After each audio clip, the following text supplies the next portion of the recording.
Hey, what's going on, fellas? It's Czar here. Today I'm coming in here with a little bit of something different. Not too different, but for Master Duel, it's a little different than what I've been doing.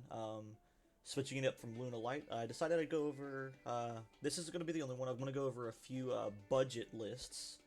So decks that are mostly SR and below that you can get easily, with the crafting dust you can get access to with a fair amount of ease. Today we've got Pure Cosmo, in particular with Kaiser Coliseum. This deck is one of the best decks in the game to abuse this card because you can sit on one big monster that if your opponent outs it through whatever means, that while they can only summon one monster, you float into another big beefy beatstick that would need to be outed, and then if they destroy that, they float into another beatstick and another beatstick. You get the idea. So it's essentially impossible to turn off Kaiser Coliseum unless they draw the spell and trap removal that a lot of people are still neglecting to play. So without further ado, let's go ahead and get into the card by card. Starting off with triple Cosmo Tin Can. This is the best going first turn 1 starter in the deck. So he shares a quick effect with all the Cosmo Psychics to banish himself from the field as a quick effect to special summon a higher level Cosmo from the hand. And then he has his unique effect here, which is what makes him good. During the end phase, you pay 500 life points, reveal 3 Cosmo cards with different names from your deck. Your opponent chooses one randomly, gives it to you in your hand, the other 2 go to grave, which is important. So, very good card. This gets your plays started, gets your grave loaded up for a couple of different various cards we're playing. And, Tin Can, even in the TCG, great card. Got 3 Cosmos Strawman. You'll notice the rarity on these guys, by the way. Tin Can is a SR. Strawman is a normal, but he's like, he's my favorite pile in the deck. Helps you push for game. Same generic effect as the Psychics. Once per turn, pay 500 life. Special summon a banished Cosmo with its effects negated, destroyed during the end phase. It's great to get your ship cycling and floating some more, as well as getting destroyed Dark Destroyers back on the field and pushing for damage. This guy can facilitate OTKs very easily. Love him. One of the only ultra rares in the entire archetype, and this is the one you have to play. The other one, not so much. Cosmo Farm Girl. She's a one of. You can bring her head off of E-Telly. You don't typically want to start with her because she's there to help you kill in open game states. But if you want to summon her, you can either get her off of a Cosmo Town search or E-Telly are out, because E-Telly's at 2 in this format. And when she deals damage to your opponent by battle, pay 500 life, search any Cosmo card. It's very simple, so grab a Dark Destroyer, tag out still in battle phase, push for 3,000 more damage. Pop another ship on your field and push for more damage by floating. Just very good. Good Witch, we have here, she's a Book of Moon, pay 500 life, Book of Moon opponent's monster, so very strong for forcing out disruption because you can activate her effect to Book of Moon. They're forced to respond, then you can tag her out for a ship. So I like Good Witch a lot. Not at more than 1 though. She doesn't really do anything going first, and in a lot of states, especially with Ling monsters in the game, doesn't really do much going second either. But has her moments. Wicked Witch, she's good for not dying. Once per turn, you can pay 1,000 life. It cannot be destroyed by battle or card effects. Good for stall, not really much more. She's also a big, beefy, normal summon beatstick, 1900, so there's that. Now we get into the ships. Slip Rider, on summon, destroy a card, and then all the machines. Slip Rider is the first one we're going over with it, but all the machines, they have an effect where if they're destroyed, summon a lower level Cosmo from deck. So this is how you're retaining advantage. Cosmos don't really accumulate massive amounts of advantage on the start, but they are really hard to. It's really hard to neg Cosmo. So yeah, we have this going for us. The last Psychic in the deck, Dark Lady, she's level 5. She's a pay 1,000 life, negate a monster effect to destroy it. So very good to end on if you can help it. Landwalker, he is a continuous effect. Redirect destruction of any Cosmo card you control to another Cosmo card you control. So you can do things like if your opponent lightning storms you, you can redirect your destruction to Cosmo Town, and then instead of all your board getting wiped, you just get a Cosmo Town search. So I like him at 1. He's good to float down into. Double Forerunner.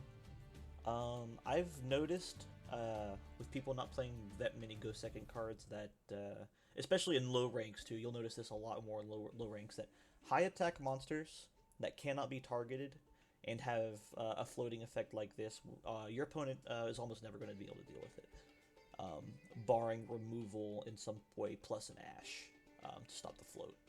But that could only stall us for so long, right? Forerunner's very good. All he does, though, besides not being able to be targeted, which all the level 7 and higher Cosmos have, is he gains 1,000 life during standby, so he offsets the life point cost of your Psychics a bit.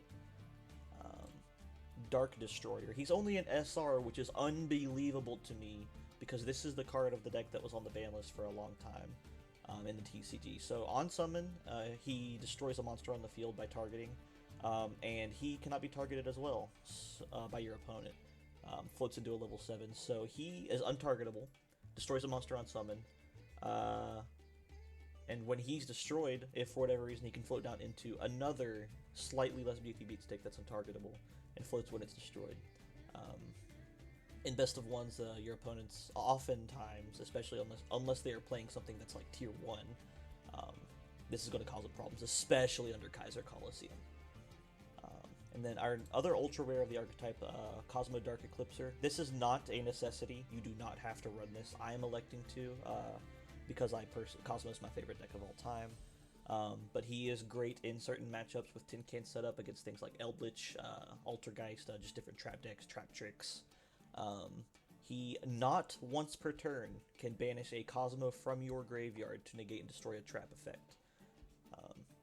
So if you manage to get this guy on the field against any trap deck, it's such a blowout that he might just win you the game right there, especially because he, on top of them turning off their traps essentially with Tin Can setup, he also is untargetable.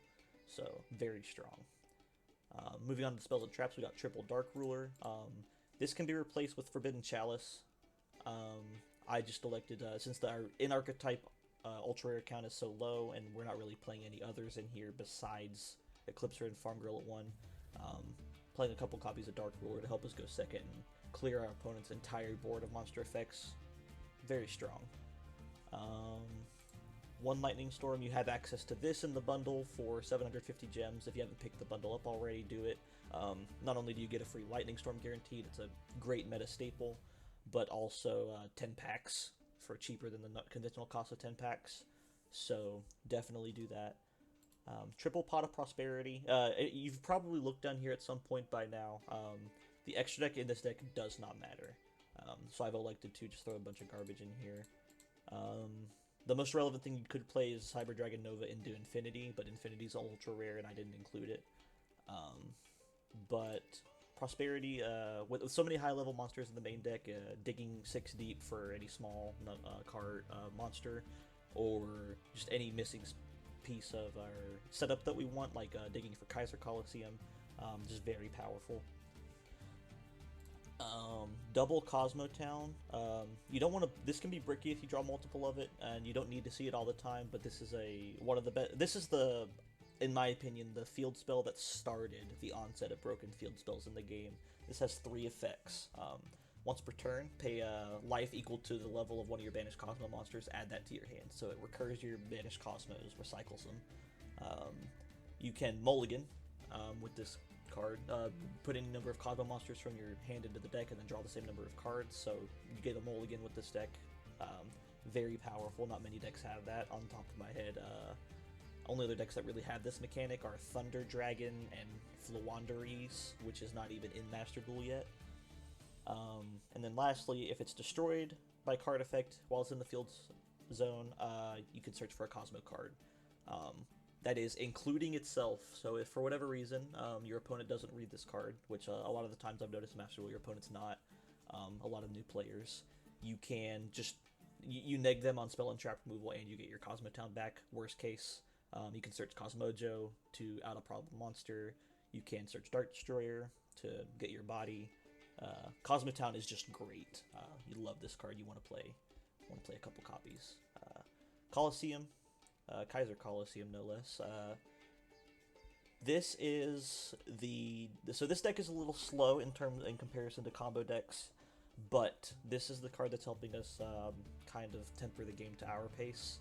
Um, Putting a Dark Destroyer, Dark Eclipser, Forerunner on the board, or even just a pilot and summoning it on their turn because you still have the one monster.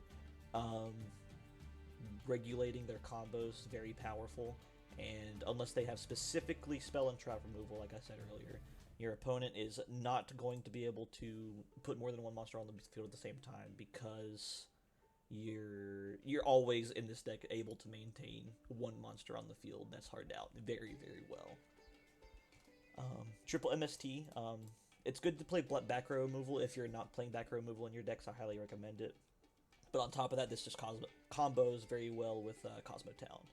Um, Worst case scenario, you can activate a Cosmo Town, get yourself a mulligan, then MST, Cosmo Town, destroy it, get the missing Cosmo card you need. Double E-Telly, tutors any Farm Girl and up from the deck straight to the field. Good for board presence and pushing for game with Farm Girl. Cosmojo, this is how we out problem monsters should we need to. You can target a Cosmo card, destroy it, so it'll trigger their floats, and then banish a card on the opponent's field or in their graveyard, non-targeting. So, very powerful for removal. And we got one Solemn Judgment, just like Lightning Storm. You have access to this in the bundle. You don't see one as very often, but no reason not to play this. And then we have double Call the Haunted. I've considered moving this to 3, but I've elected not to. But this is just to revive Cosmos that Tin Can sends to grave and start getting them in circulation as well, and ramp up our board presence a little faster than this deck can otherwise do on its own. So nothing too controversial there. Yeah, that's the deck list here. I'm going to put out some replays of Kaiser Cosmos in the coming days. I want to get some of these budget deck replays out there as well as the profiles themselves. So yeah, if you have any questions about it, let me know. Any ideas, anything else you think you need to let me know, go ahead and put those in the comments below. And yeah, peace.